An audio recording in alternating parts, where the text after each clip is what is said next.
की हड़ताल का आज दूसरा दिन, लगातार दूसरे दिन भी हड़ताल जारी। कई जगहों पर मिला जुला असर देखने को मिला। सहमति न बनने पर कल से अनिश्चितकालीन हड़ताल पर जाने की तैयारी। हरियाणा का मोस्ट वांटेड गैंगस्टर संदीप लाठिया गिरफ्तार। दिल्ली और हरियाणा में हत्या, लूट और फिरौती के कई मामलों में था फरार। कुरुक्षेत्र में निजी अस्पताल कर्मचारी ने पत्नी और बेटी संग खाया जहर। पति पत्नी की मौत, 2 साल की बेटी का चल रहा इलाज, जांच में जुटी पुलिस। पिहोवा में टोल प्लाजा पर सिख युवक की पिटाई से बवाल। गुस्साए ग्रामीणों ने किया प्रदर्शन। आरोपी टोल कर्मियों की गिरफ्तारी की मांग। गुरुग्राम में प्रेमी ने की प्रेमिका की हत्या। लाश को मिट्टी के ढेर में छिपाया। पुलिस ने 24 घंटे में सुलझाई गुत्थी। प्रेमी को किया गिरफ्तार। गुरुग्राम में ट्रैफिक पुलिस ने बचाई कैब ड्राइवर की जान। सिग्नेचर टावर के पास गाड़ी में ही बेहोश हो गया था ड्राइवर। ट्रैफिक पुलिस के जवान ने ड्राइवर को मौके पर दी सीपीआर। के प्रायोजक पतंजलि गाय का घी, मां का भरोसा, प्यार से परोसा।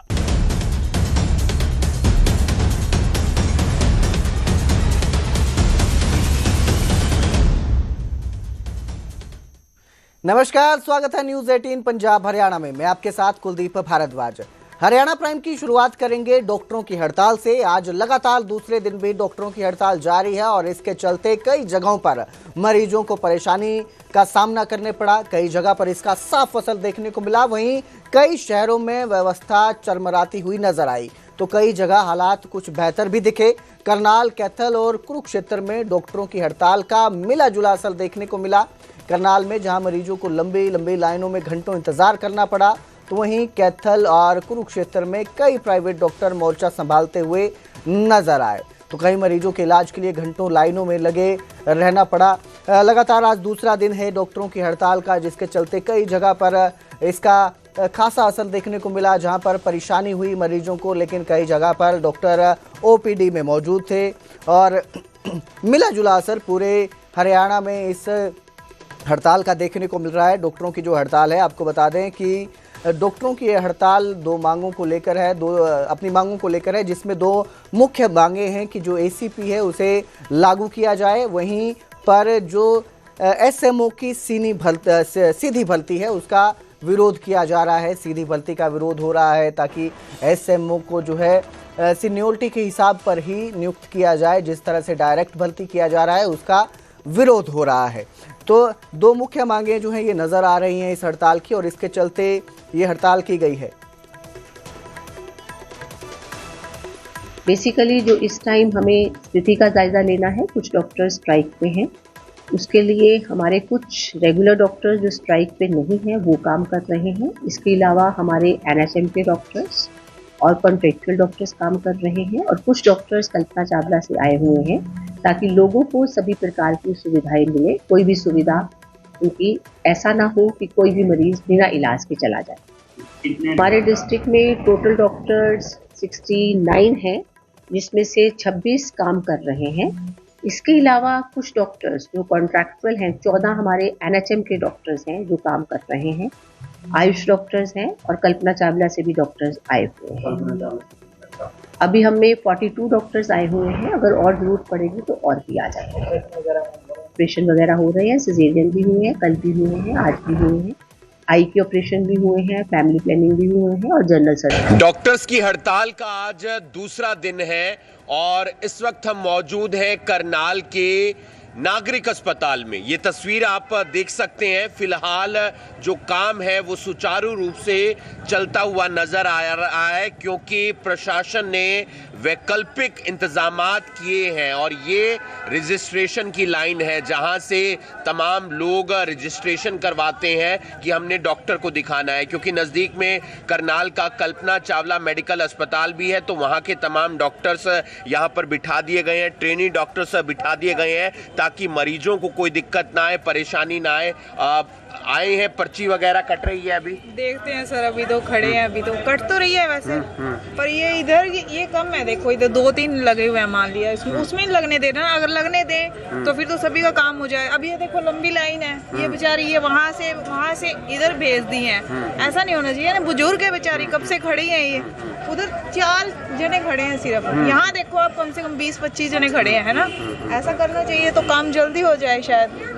तो आप देख सकते हैं तमाम लोग यहाँ पर रजिस्ट्रेशन करवाते हुए नजर आ रहे हैं। अंदर की हम आपको तस्वीर दिखाएंगे जहाँ पर डॉक्टर्स इलाज करते हैं, क्योंकि आज हड़ताल का दूसरा दिन है, लेकिन प्रशासन की तरफ से वैकल्पिक इंतजामात किए गए हैं और तमाम मरीज यहाँ पर अपना इलाज करवाने के लिए पहुंचे हुए हैं। उनसे जानेंगे। पर्ची वगैरह कट गई है आपकी? यस सर, कट गई है। हाँ जी। क्या करवाने के लिए आए हैं यहाँ पर? X-ray sir. एक्सरा करवाने हैं। तो क्या कह रहे हैं, होगा एक्सरा? होगा जी। होगा।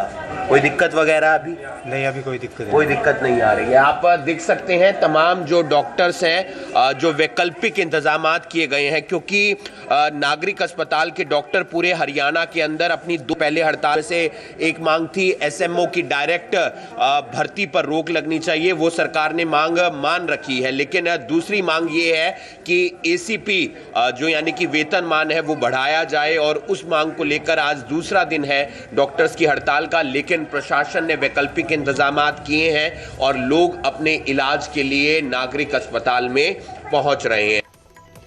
आगे बढ़ेंगे, अब बात करेंगे गुरुग्राम की, जहां एक युवक का गाय को मांस वाले मोमोज खिलाने का मामला सामने आया है। गाय को ये मांस वाला मोमोज खिलाते हुए एक युवक ने वीडियो भी बनाई और फिर सोशल मीडिया पर अपलोड कर दी। युवक की इस हरकत पर अब गौ रक्षा दल ने युवक के खिलाफ सेक्टर 56 थाना में शिकायत दे दी है। इसके बाद पुलिस ने मामले की जांच शुरू कर दी है। बताया जा रहा है कि युवक गुरुग्राम के न्यू कॉलोनी में रहता है।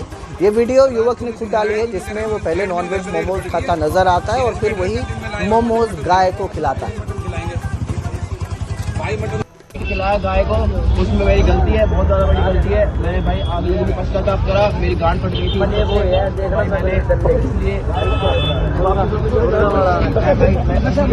मेरी फंडिंग अच्छा, उसमें चैनल बना रही है, बता पैसे पैसे बता, चैनल पे जाता है, एक दिन के 2-3 हज़ार आता है।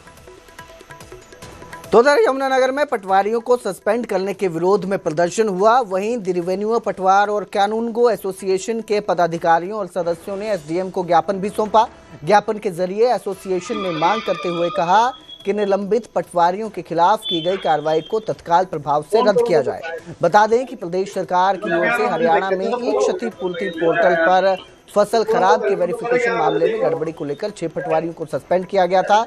इसी के विरोध में अब ये प्रदर्शन हो रहा है।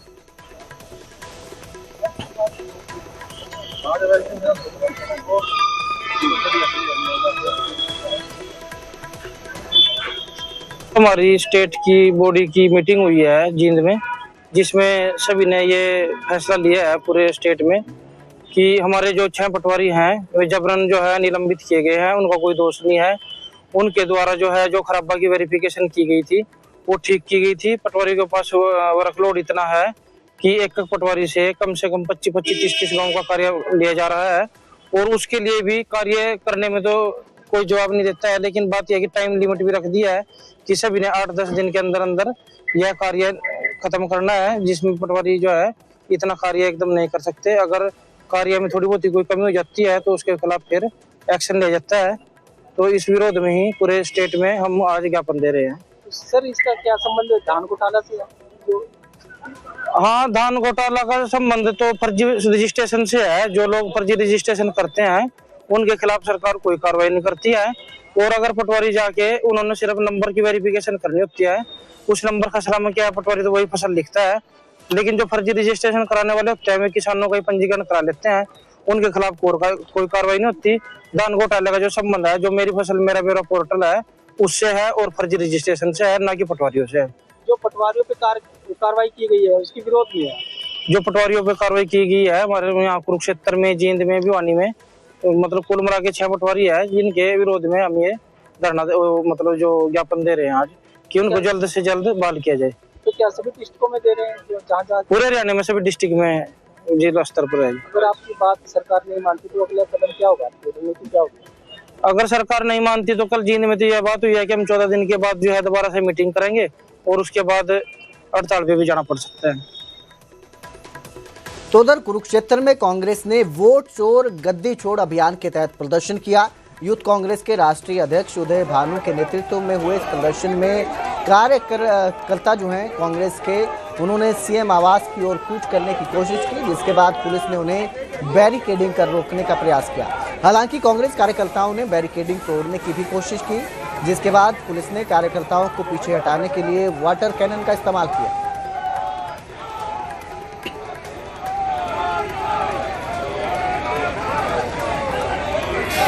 देखिए आज हरियाणा यूथ कांग्रेस ने हरियाणा के मुख्यमंत्री सैनी साहब के घर के बाहर आंदोलन किया, घेराव किया। आज हमारे ऊपर वाटर कैनन चलाई गई, लाठी चार्ज किया गया, लेकिन हमारा सीधा सीधा कहना है कि हरियाणा का हर एक यूथ कांग्रेस का साथी राहुल जी का सिपाही है, वो डरेगा नहीं। जिस तरह से नरेंद्र मोदी, सीएम सैनी वोट चोरी करके यहाँ मुख्यमंत्री बने हैं, मोदी जी सीएम प्रधानमंत्री बने हैं, ये वोट चोरी के खिलाफ हम आवाज उठा रहे हैं। ये देश के लोकतंत्र को, देश के संविधान को खत्म करने की कोशिश कर रहे हैं। भारत का लोकतंत्र पूरी दुनिया में माना जाता है और उसको खत्म करना मतलब सबसे बड़ा देशद्रोह है जो नरेंद्र मोदी और सैनी कर रहे हैं। और आज हमने यहाँ प्रोटेस्ट किया है, इनके घर का, मुख्यमंत्री हरियाणा के जो मुख्यमंत्री हैं सैनी, उनके घर का घेराव किया है और ये बताना चाहते हैं जब तक ये अपनी गलती नहीं मानते और वोट चोरी से तौबा नहीं करते तब तक ये आंदोलन चलता रहेगा। और अब जिक्र करेंगे गुरुग्राम का, जहां ट्रैफिक पुलिस ने एक कैब ड्राइवर की जान बचाई। दरअसल सिग्नेचर टावर के पास गाड़ी में ही कैब ड्राइवर बेहोश हो गया था, जिसके बाद ट्रैफिक पुलिस के जवान ने ड्राइवर को मौके पर सीपीआर दी। सीपीआर देने के बाद कैब ड्राइवर की धड़कनें वापस लौट आई। समय पर मदद मिलने के चलते इस ड्राइवर की जान बच पाई। समय पर पुलिस के इस जवान ने सीपीआर देकर इस ड्राइवर की जान बचा दी। हो गया ठीक है, हो गया। हाँ? वहीं मुख्यमंत्री नायब सिंह सैनी ने ब्रिटिश दूतावास की डिप्टी हाई कमिश्नर से मुलाकात की है। मुलाकात के दौरान द्विपक्षीय सहयोग को मजबूत करने को लेकर चर्चा हुई। ब्रिटेन की यूनिवर्सिटी के हरियाणा में कैंपस खोलने को लेकर बात हुई। हरियाणा के युवाओं के भविष्य की संभावनाओं पर भी इस मीटिंग में चर्चा हुई। ये जो मुलाकात हुई, इसमें बातचीत की गई। ऑटोमोबाइल, एविएशन, कृषि और रक्षा उपकरण के सेक्टर में निवेश को लेकर भी इस बैठक में बातचीत हुई है। तो मुख्यमंत्री नायब सिंह सैनी ब्रिटिश दूतावास के डिप्टी हाई कमिश्नर से उन्होंने मुलाकात की है और इस मुलाकात में द्विपक्षीय सहयोग को मजबूत करने को चर्चा हुई। वहीं ब्रिटेन की यूनिवर्सिटी के हरियाणा में कैंपस खोलने को लेकर भी इस बैठक में चर्चा हुई है।